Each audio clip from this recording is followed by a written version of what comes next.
welcome to game presentation and gameplay basics for Heroes of Might and Magic 3.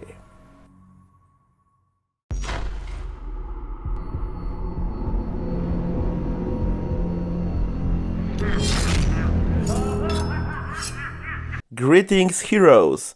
It's your humble storyteller, Adam, aka Weekly Game Night. Astrologers proclaim that it's gonna be a magical fall because the board game adaptation of the absolutely iconic PC game Heroes of Might and Magic 3 will hit Kickstarter.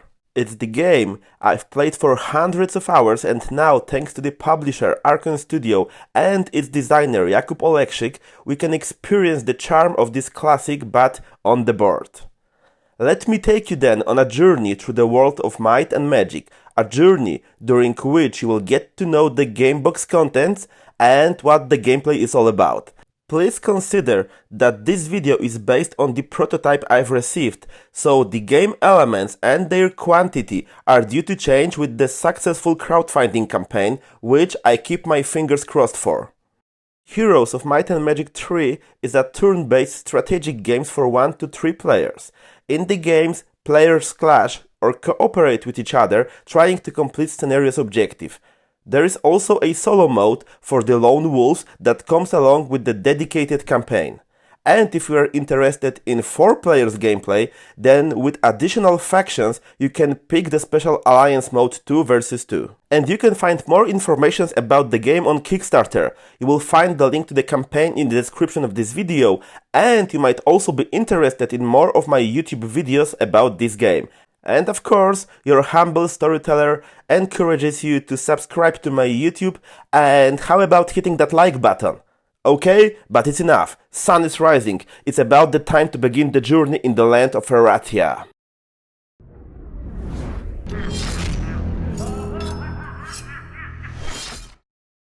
Heroes of Might and Magic 3 is played on a modular map made of map tiles, each divided into 7 fields. These fields represent iconic locations like mines, shrines, obelisks, or other trees of knowledge. Visited locations, much like in the PC game, grant you a flurry of positive effects like resources, morale boost, or acquiring new abilities. Map tiles are divided by the difficulty level of encounters with the neutral units. But the more difficult it gets, the bigger reward awaits you. And while we are at neutral units, those are divided into 4 levels and represented by cards. And what do we have here? Gold golems, halflings, nomads, and even mighty azure dragons. All that rubble waits for the true daredevil to slay it. And there is quite a lot of daredevils here. In the core game, you will find castle, necropolis, and dungeon. Optional expansions will add 2 new factions, Fortress and Rampart.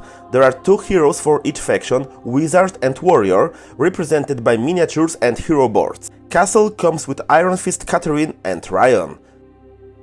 Necropolis is Sandro and his Cloak of the Undead King and Tamika. Dungeon, meet Mighty Mutare and Charming Alamar. The miniatures themselves are of high quality, detailed and sturdy. I've painted them using a faction color scheme so you can see those details, but if they were painted with full color, those would really shine on the map of Erathia. You can trust me, Archon Studio knows its job. But what would the Heroes of Might and Magic be without the town development?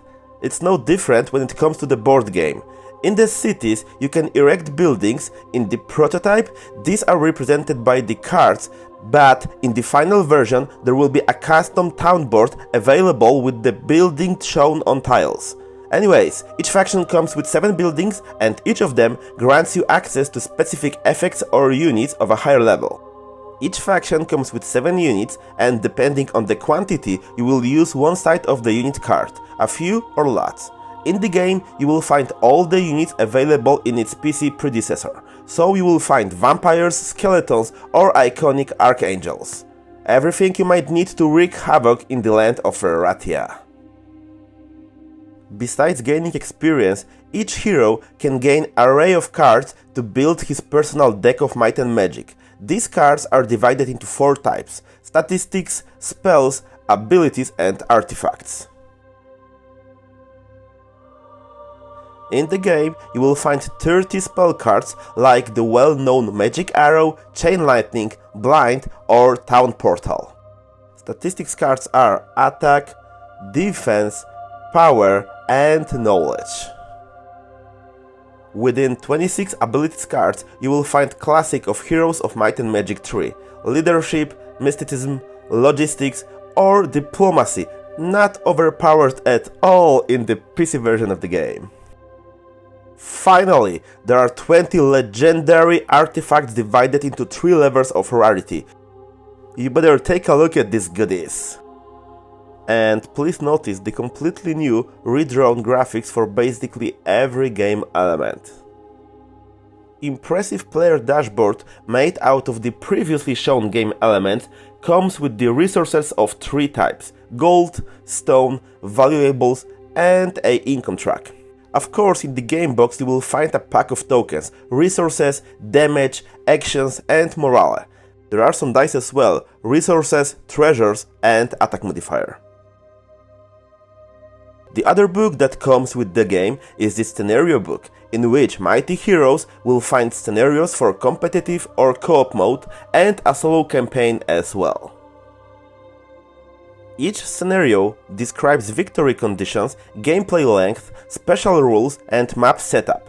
After choosing the scenario, we are ready for the adventure in the world of might and magic. So are you ready? Gather your units, prepare the potions, ready your swords, and I will show you what the gameplay of Heroes of Might and Magic 3 is all about.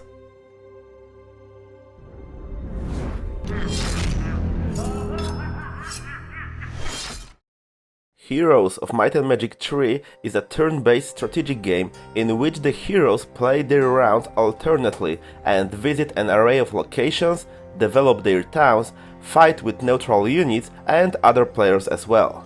And all of that for the glory and the victory.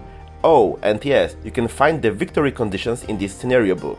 The scenario determines the number of players, game length, map setup, events, starting units and buildings and, above all, victory conditions. In this chosen scenario, called Brave New World, the winner will be the player who controls most of the mines that are present on a map at the end of the game.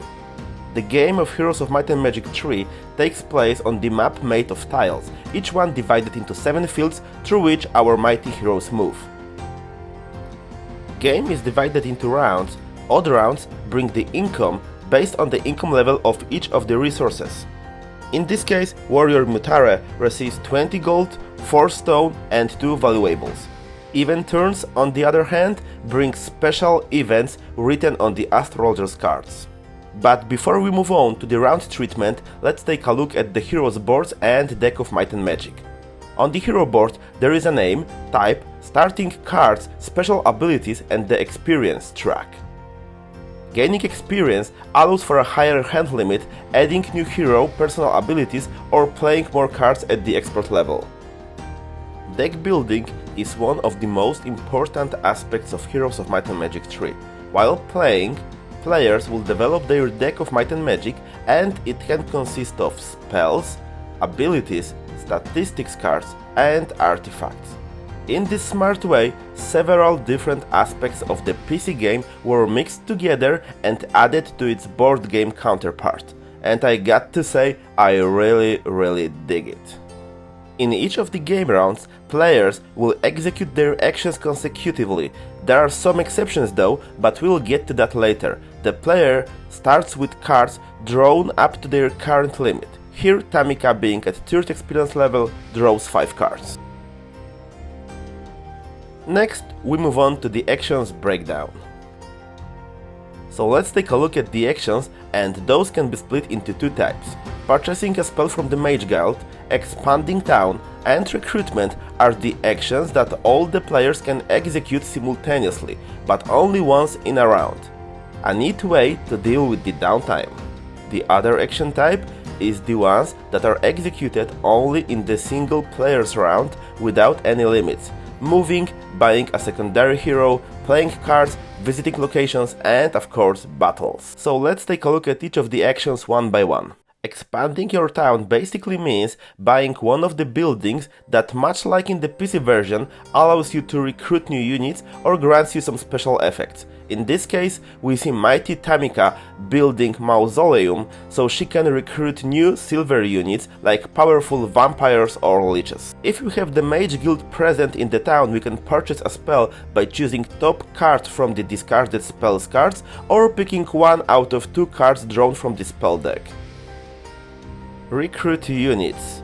While recruiting unit action, we can purchase new units or change the unit's quantity to its lot side, which not only is the stronger version of the unit, but often it has better special unit action. After buying Mausoleum, Tamika decides that her army will be supported by the long-range predators, the leeches. In the beginning of the game, you get to choose one hero, but while we play, we can easily recruit the secondary one. But his role in the game is auxiliary. He can help you visiting the map locations, take care of simpler battles, but this hero does not have the access to the deck of Might and Magic. Move action. Each main hero has 3 base move points. Moving to an adjacent field costs 1 movement point, the same as placing or exploring new map tile. Check out how our undead Tamika here moves to the edge of the map tile and reveals it. Next, she moves to the adjacent region by playing Logistics ability card. Yes, my dear daredevils, cards played from the hand not only support our heroes in the combat, but also on a map. Thanks to this clever move, she's left with 1 point of movement, so she visits the next location to get her some treasures, but first there is a battle to be fought.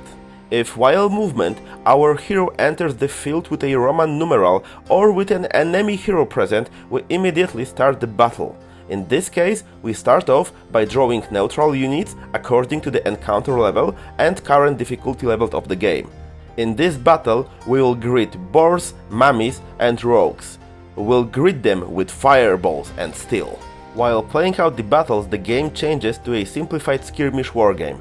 So think of units with stats and special abilities, spells and ability cards, and battlefields divided into rectangular fields. Before we continue though, it's worth taking a look at the unit card. Each of them has an attack, defense, hit points, initiative and optional special ability. Unit cards are double-sided. If the unit quantity is lots, then when the hit points are dropped to 0, instead of removing the unit from the battle, we turn the card on its other side. The battle itself is played round by round.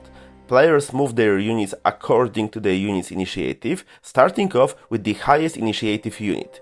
Ground units can move up to 2 fields, but flying units can move up to 3 fields. To attack the enemy, we need to move our unit to the adjacent field and roll an attack modifier dice. In this example, our frightening vampires will attack the boars.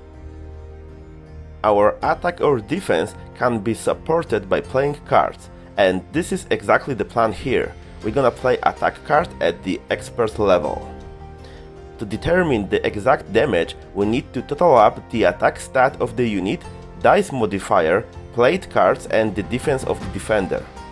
In this case, the attack is 4, modifier is -1 and we got +2 from the card. Altogether, it's 5 versus 0 defense, hence vampires defeat the enemy immediately. BAM! Right in that stupid snout. If, however, the defender's unit will survive, then much like in the PC game, it can retaliate. The exception to this rule is the ranged attack, which by the way can reach any unit on the map.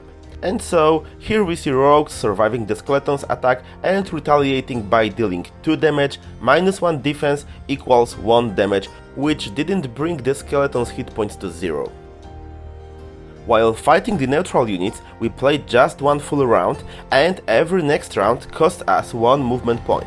But to experience the truly epic clashes, I surely recommend fighting live opponent in one of the castles with castle walls and shooting towers present on the field of battle. And when it comes to the actions, it's pretty much that's it. When one player is done, it's time for another player's round. And so on, round by round, until only one winner emerges. If you persevered right till the end of this video, surely you deserve some powerful artifact, but as I'm poor and humble, I can only offer you a simple but sincere thank you. Meanwhile, that's it from me. I encourage you to subscribe to my YouTube channel and watch some other videos in my Heroes of Might and Magic 3 series. Bye bye!